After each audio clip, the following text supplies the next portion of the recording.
Hey friends.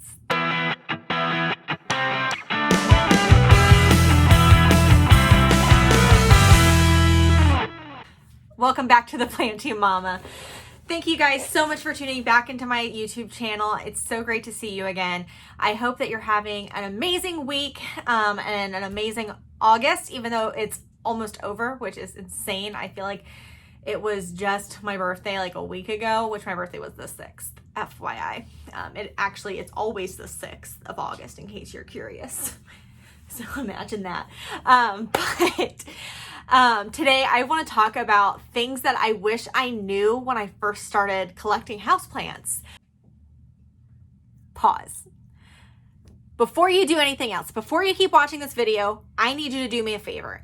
I need you to make sure that you are subscribed to this channel, because trust me, I am just full of fun information. It might be true, it might not be true. I don't know. I'm not a plant expert. I just can go off of what I know and what I've learned. But I'm hilarious, and you know you're going to want to keep watching me. So make sure you hit that subscribe button. Go ahead and like the video, because it helps me out, and it's kindness. If you don't like the video and you don't like me, hit the thumbs down button, because no matter what, it's going to help me out. And if you can, please watch this video all the way through. I promise it's not as long and tedious as my other videos. And there might be a giveaway at the end. You never know. Okay, I'll talk to you soon. Oh, just continue playing. So I was going to do this like really organized. I was like, my top 10 biggest tips for new people.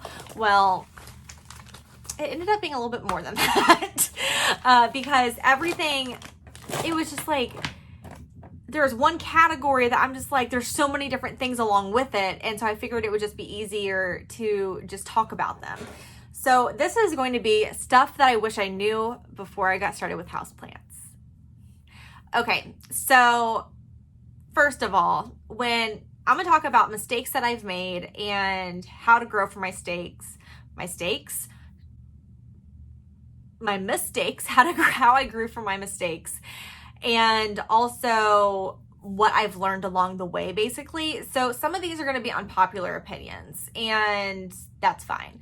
You don't have to listen to what I say. This is just what works for me. I live in Ohio, so I don't know what zone that is, but it might be a different zone than what you are. I think it's zone 11, maybe zone 11A.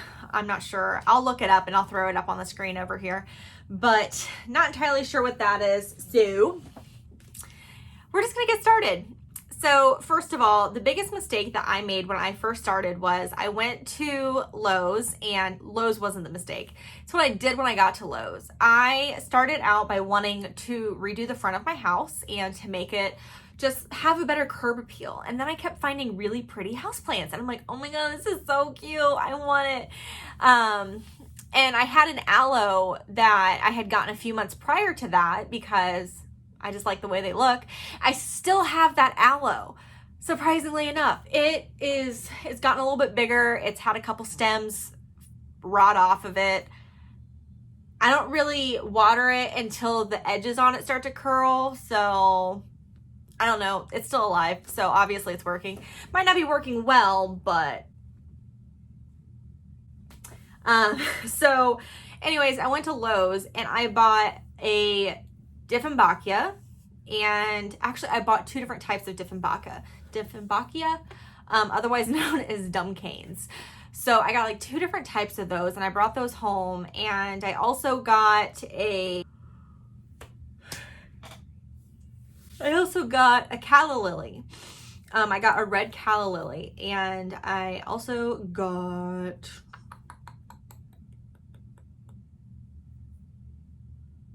I think I have a picture of my original setup of what I got, so I will throw that up on the screen.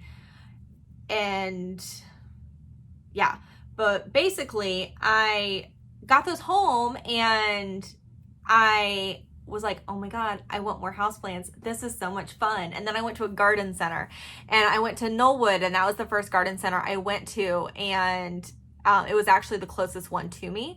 And I was just like, oh my God, this is so much fun. and I bought a Monstera Adansonii, which was labeled as a Swiss cheese plant. And I also got, was it labeled as a Swiss cheese plant? I don't think it was. I think it was labeled as a Deliciosa, and it wasn't a Deliciosa. It was the Adansonii, which is the Swiss cheese vine. And I think that's when I got my lemon lime Maranta. I got a couple things from the terrarium section, like the starter plants that are typically pretty cheap. And I got a snake plant. I actually got 2 snake plants. I got one for me and one for my best friend. And I brought them home and I potted them up. And after, like, everything was fine for like a month and a half, and then things started declining all of a sudden really quickly. So my Monstera Adansonii, I had to, it was in a pot without drainage, and it was angry. It was big angry. So I repotted it into a terracotta pot after some advice from some local gardening ladies. And then my calla lily was just like hating life, and it was declining. And all of a sudden, everything was just sad and pissed off.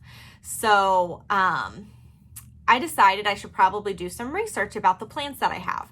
And come to find out that a lot of the plants that I got are actually extremely toxic to animals if they chew on them. And my cats, specifically one in particular, is definitely an a-hole when it comes to anything that dangles. So he will try to attack it and eat it, and it's not good. So what I ended up doing is everything that I got, I ended up making a cheat sheet for myself. So I'm going to show you guys what that is. I have extra copies of them just like laying around. I don't even know where my original copy is of mine, but this is what it looks like. And it says, keep them alive. So over here I have the plant name, its watering needs, its light needs, soil, and notes. So I was like gung-ho. I'm like, I'm going to keep all these bitches alive. Like, it's going to happen. So I would start looking up on YouTube different plants and their care. So I would look up like Dieffenbachia plant care, Monstera plant care, Calathea plant care, anything that I had, I was looking it up to find out how to take care of it so I wouldn't kill it. And after like hours upon hours of filling out, I had 2 of these front and back filled out of plants that I had just accumulated. And I realized that typically, for the most part, it's not that difficult. So basically that long rant is leading up to my first tip, and that is going to be YouTube. YouTube is going to be your best friend when it comes to learning about a specific plant type, and different challenges that you may face and stuff like that. Like, they will talk about pests, they will talk about their watering needs, their light needs, their soil needs, and all that. And for the most part, what I just come to realize is that 90% of the plants I own love a good, well-draining soil with lots of nutrients.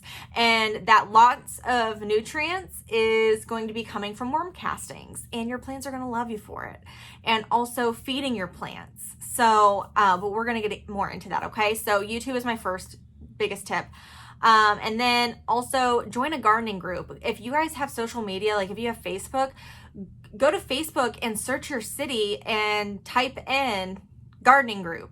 So what I did was I'm from the Dayton area, so I typed in Dayton, Ohio gardening group. And one of my good friends actually added me into Beaver Creek gardening or something like that. And from there, it'll have suggested groups. And I found one of my favorites, which is the Gem City Gardening Gals.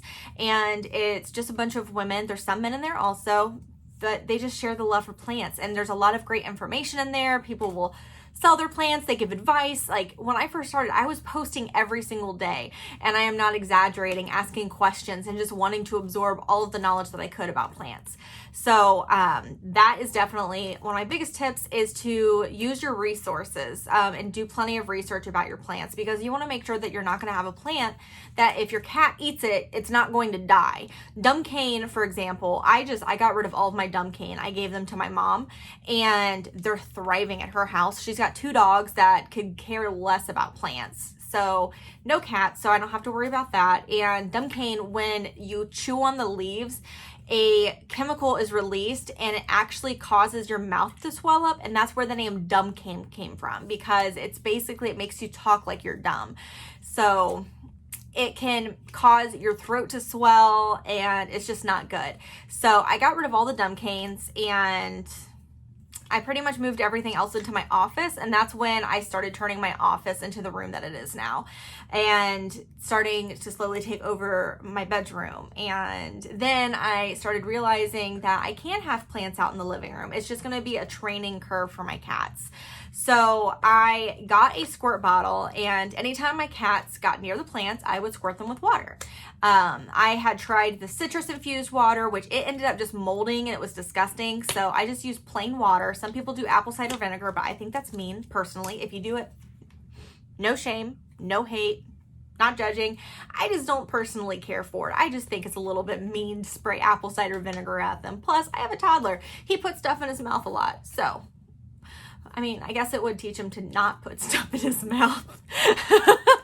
But, and then another tip that I got was cayenne pepper in the soil. Cayenne pepper will deter animals from getting into your plants, because it's going to smell spicy for them and they're not going to have any interest in it. And that did work really, really well. But what I found with the cayenne pepper is that it eventually started molding over time, and it just, not good in my opinion. It was kind of gross. So YouTube, gardening groups, all that good stuff. And that's also helpful advice on keeping your animals away from your plants. Eventually I did move more stuff out into the living room that's technically not safe for animals. Like I have a really big Sansevieria in my living room, but my cats don't bother it. What I did was I would research the side effects that will happen if they ingest it. And Sansevieria, I mean, in large quantities, it's dangerous, but if they nibble on it, they're just going to be like, bleh, they might get a stomach ache. So I tested it with the Sansevieria, and they haven't even touched it. And it's freaking massive. Like it's probably 2.5 to 3 feet tall. And it sits on my fireplace where it's readily available for them. They knocked it over one time, but I mean, other than that, they leave it alone. So that's a point there. Next up, plant scanning app. So there's several different ones that you can look into. Most of them have a subscription service that you have to pay for to find out anything. So that's really just up to you if you want to invest into it. Me, not so much. I think that the app that I use is PlantSnap, but it's mostly going to give you descriptions on outdoor plants. So like when I first got it, I was like taking pictures of every plant. Like I was taking pictures of the freaking grass, trying to figure out if it was a different type of grass or something like that. But honestly, the best way to ID plants is to just take a picture of it and post it in your plant group and ask, hey guys, what is this? Or you can post it on Twitter or Instagram or something like that. If you use the right hashtags, I'm sure that someone will help out. Light conditions. So before, like when you are at the store, you want to buy your plants, you're at Home Depot or Lowe's, and you find a beautiful full hanging basket of something. Peperomia. Do you know what kind of light conditions peperomia need? Or prayer plants? I have a beautiful full basket of lemon lime maranta. They don't like full sun. And the tag said full sun. So that's my next point. The tags at the store are not always right. And most of the time, they're not even labeled correctly. Even at nurseries. I can't tell you how many times I've gone to a nursery. I thought I was buying an 8-inch basket of Hoya Bella, and I was so excited to take home a Hoya Bella because they're a little bit harder to find at stores and like just like nurseries and stuff like that. And I get it home, I take pictures of it, post it in my group, and I'm like, oh my God, I'm so excited. It's the Hoya Bella. And they're just like, no, it's not. And I was like, yeah, this is what it was labeled as. It's still not a Hoya Bella. That's a Hoya lacinosa. And I was so upset. Like, why the heck are they coming and labeled incorrectly? And they're like, well, the nurseries label them, and not, a lot of the times they don't really know about plants, about house plants in particular. And then I was just like, well, shouldn't the growers know what they're growing because they pre-label them to send them? And they're like, yeah, they should, but they're still not labeled correctly. And it's just like a mystery, and it's going to upset you a lot. So don't go by what the label says. 9 times out of 10, when I buy a houseplant from Lowe's, it says houseplant, beautiful home decor, or tropical foliage. And tropical foliage might be right, but just because it's tropical doesn't mean that it needs full sun. Which, let's get into tropical. Tropical plants, more than likely. Oh my God, I had a tag right here that I've been playing with. Hold on. So this is a tag from Costa Farms. This is, it says, hi there. Friends call me Purple Passion. My full name is something I can't pronounce. I enjoy medium light.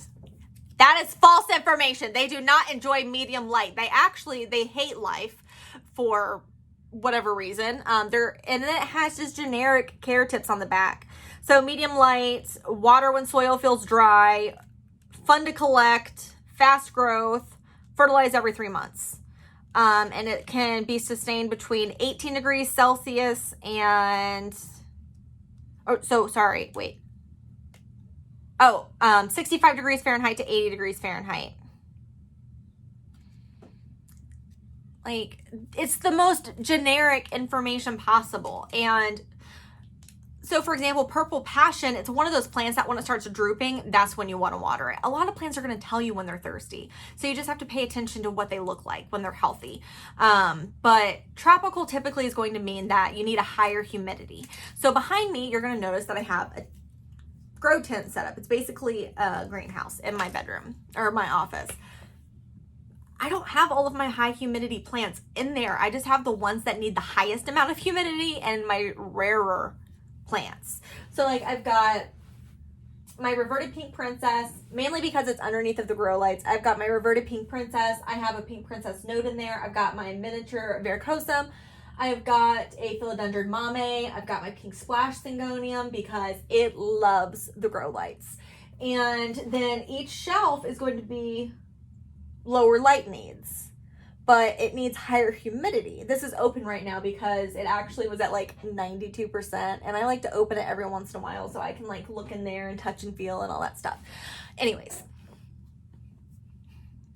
different species of different plants are going to need different needs. So by me saying that, I mean, like, for example, Hoya. I love Hoya. That's probably my favorite genus of plant. Also, I'm going to try to keep this to like under 30 minutes because I know that I typically put out long videos because I can't shut up half the time. So Hoya actually need bright light. And a lot of people don't realize that. Like, you think that they have these nice, big, thick, succulent leaves that they're not going to want a lot of bright light. No, they love bright light. They don't like full-on sun. They like bright and direct. So I would recommend like morning sun. So by when I say morning sun, like just think about it. Like, where does the sun shine in the morning? So the sun rises in the east and it sets in the west. Anyways, so just pay attention in the morning where your sun rises and where that sun hits, that morning sun. So a lot of my Hoya are actually on my front porch on top of my propagation box, and they are hit with that morning light because it's not going to be as harsh as that afternoon light. And then I've got my sun-loving plants on the other side of the porch where they get hit with more of a fuller amount of sun. So like my fiddly fig is on that side. I've got some ferns. I've got different types of things that are over there that are loving life. Something that I did notice that doesn't like it is my Ficus Audrey does not like full sun. Oops. But you live and you learn. If you have something sitting somewhere and you're just like a week later, you're like, oh, this is not happy, just grab it and move it. So you can move different things in different areas of your house or outside, and it'll be fine. You'll figure it out before it dies, hopefully. And if it does die, like, don't worry about it. It's a plant. You can replace it. That's the beauty of it. Just buy a new one and try again. I have replaced multiple plants. One that I refuse to try again, I was just thinking about this. The Paella peperomoides, they hate me. I don't know why. Couldn't figure them out. I've probably gone through 6 of them. Not doing it. All right. So just because it's easy for one of your friends or someone in the gardening group does not mean it's going to be easy for you. Calathea are really easy for me. I don't know why. I'm just really good with Calathea. I like Calathea. They like me. Whatever. My Calathea orbifolia actually has a history of being a difficult plant. A lot of people are afraid of this plant, thinking that they're a diva and that they suck, blah, blah, blah, blah, blah. When I first got this plant, it was this leaf, which I have cut back multiple times. I'm actually probably going to chop it off, or I'll just let it die off naturally. It had this leaf and this leaf and this leaf. So as you can see, it has put out a lot of new growth for me. And the person that I got this from, she's really good with plants. Like, she's really good with plants. Like, she's just like one of those people that she's just like, she's the cool kid in the plant group kind of thing, because she's just good at it. So that's who I got this from. I paid $15 for it, which was a really good price. You can see that, like, this is the part that faces my wall because the rest of it goes towards the light. I have this in like medium indirect light. So my south facing window is right here, and I would say this is probably 6 to 7 feet away from that window. So it really likes it there. So that's where I put it. And that's actually where I have a lot of my Calathea. I grouped them together because they're also going to feed off of each other's humidity. Calathea like to stay a little bit more on the moist side. I wouldn't say bone dry, but I wouldn't say sopping wet either. I would say that once, like, you feel like the top part of the soil right here, like not even a full inch down, once that starts feeling dry, like just doing this, that's when I hit it with some water. And I have it on a pebble tray as well, so that way it's getting extra humidity. But it loves it there. It's super happy. And yeah, like, so she actually put this guy in the shower, and that's where a lot of the brown spots are from, was because it got water damage from being like hit directly by water. I've never had spider mite issues with this one, and it just keeps pushing up new shoots. I love this plant. This is one of my first like non-basic house plants, and I absolutely love it. White Fusion Calathea. I love White Fusion Calathea. They're super easy for me. But anyways, so Hoya. Most Hoya, you want to dry them out completely before watering them. Like, you want the soil to be dry, and you want the leaves to be a little flaccid before you water them, right? Not this lady. So this is a Hoya Bella, and I just realized that she doesn't look that great on camera, but she's super cute.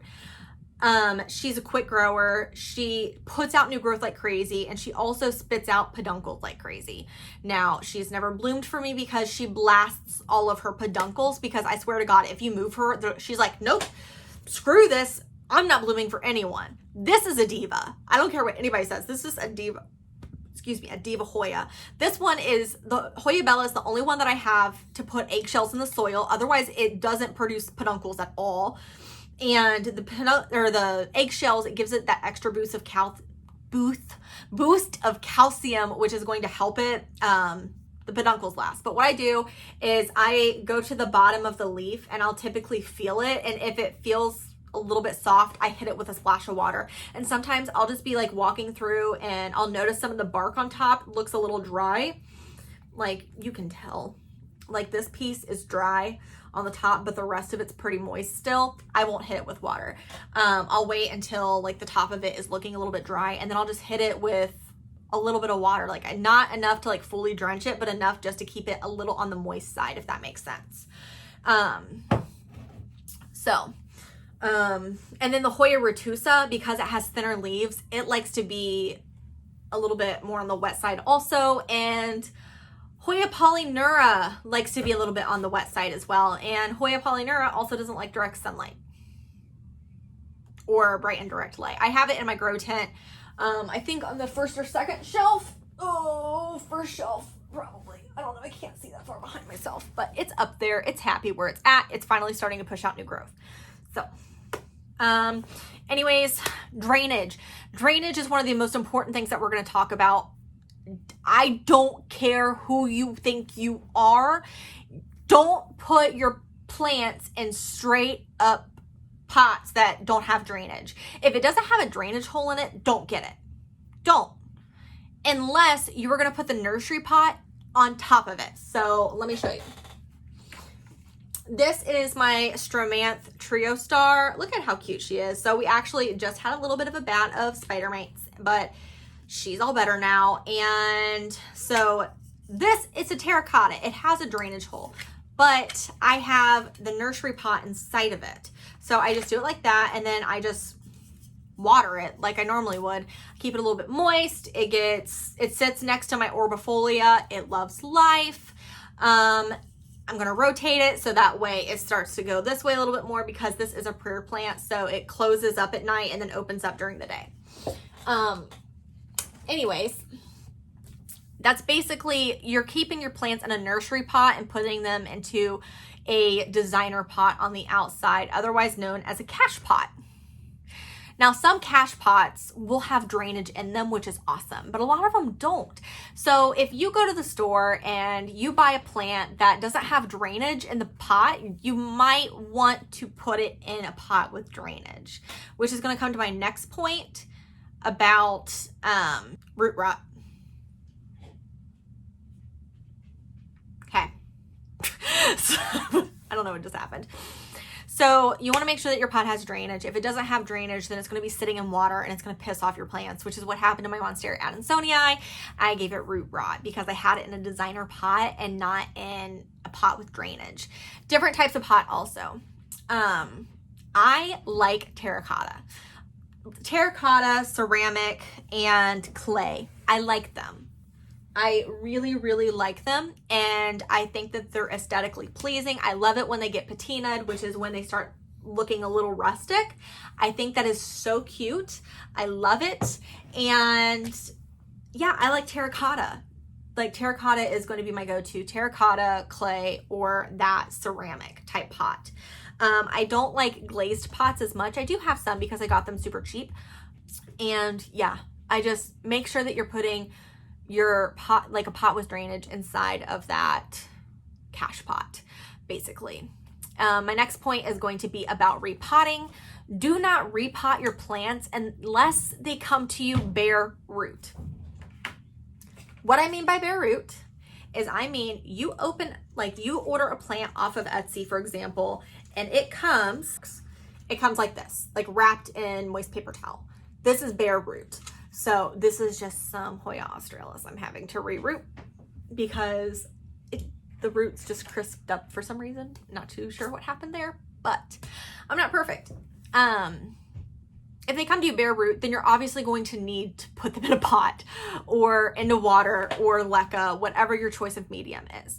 So do not repot unless they need it, because you don't want to stress the plant out too much because it needs to get acclimated to your environment.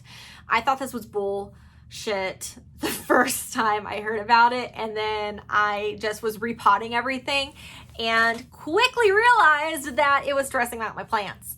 So most of the time I just leave plants in the pot that they come in unless they come to me bare root first, and then, or if they come to me in like one of those little tiny sacks, then I will put like the mesh sacks or the grow pods, I will just put the soil mixture in the pot and then I put the soil pod in it and the roots will find their way out. I never separate the roots or anything like that because you want the roots to just like naturally find their way out, because they'll do that. Some plants like to be root bound, some don't. But if you do your research on those, you'll be able to find out which ones those are. Sansevieria is one of those plants that likes to be root bound, and spider plants are another one, just off the top of my head. When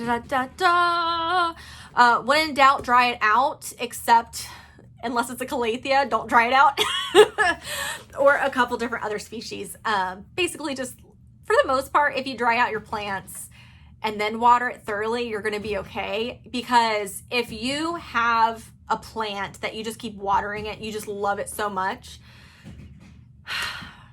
it's probably going to give it root rot. If you're not watering it enough, you can always water more, but you can't water less if you're giving it root rot. And root rot is also not a death sentence. You can save your plant from root rot, and I have done it before. My Adansonii that I talked about that I gave root rot, I was able to save one node and I put it in water and it took about 2.5 months, but then it grew roots. And I put it in some leca and it has given me 2 leaves since then. It's actually sitting inside of my grow tent on the back of the top shelf. So that way it's getting that lovely humidity that it wants. And it's also underneath of the grow light, but not too close to it to where it crisps up, because they are sensitive. I don't know why Adansonii is so much more sensitive than Deliciosa. That makes no sense to me, but whatever. Anyways, so, also, succulents. I am not good with succulents. I've been able to keep a few of them alive. Like this is one of them. It just happened to be right here.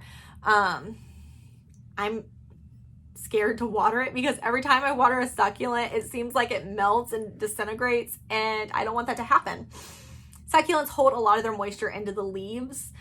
So I don't know. I am going to be no help on succulents because I kill most of them, because I wait until they start getting, like, the skin on them starts getting wrinkly, and then I water it, and then it's like meh, and it melts. So I just don't touch them.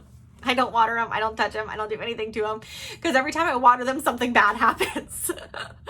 So I would seek advice from somebody else about succulents. Let's see.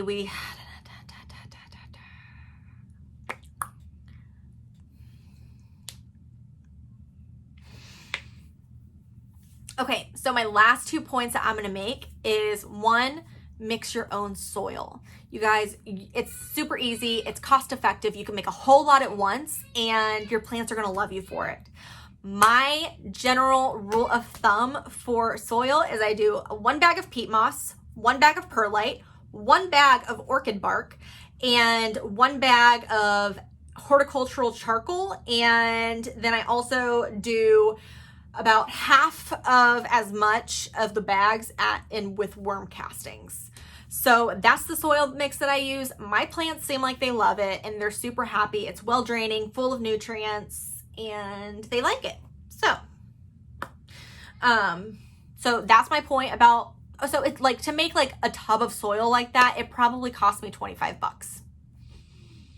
But it lasts me a lot longer than like that bag of Miracle-Gro, which if you get a bag of Miracle-Gro, that's totally fine. I would just add well-draining stuff to it, add more perlite, add orchid bark, and mix the hell out of it because that is going to be a denser soil.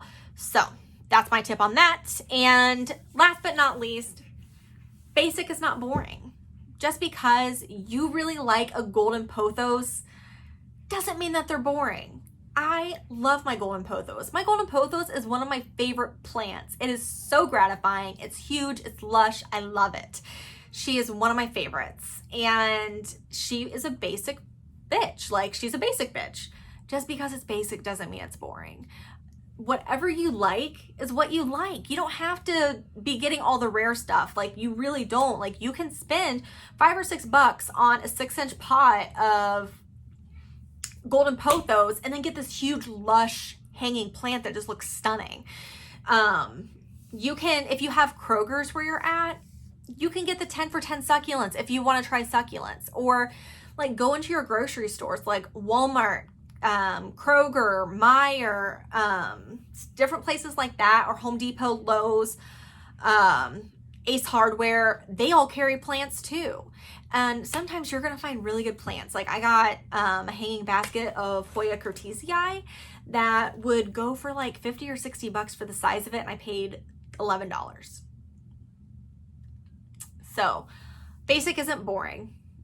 And keep your eyes out. If you find something and you like it and you want to get it, get it. It doesn't have to be fancy. Don't be afraid to try swap sites or purge pages, because sometimes you can get really good deals on some really cool plants. So that is my advice for you guys. I hope you enjoyed this video. If you liked it, make sure you give it a big thumbs up, and don't forget to hit that subscribe button, because let's just face it, you're going to want to see more of this face all the time. Once we get to 100 subscribers, I am going to be doing a giveaway for one of my favorite plants. It's probably going to be a Hoya. I don't know what it is yet, but it's probably going to be a Hoya. So make sure that you like, comment, and subscribe, and share my channel with your friends. You guys viewing my channel and sharing it with your friends means the world to me, and it also helps my channel out so much, and I want to keep being able to do this for you guys. So help a sister out. You know you want to. But other than that, have a great day, make good choices, and I'll see you in the next one. Bye, guys.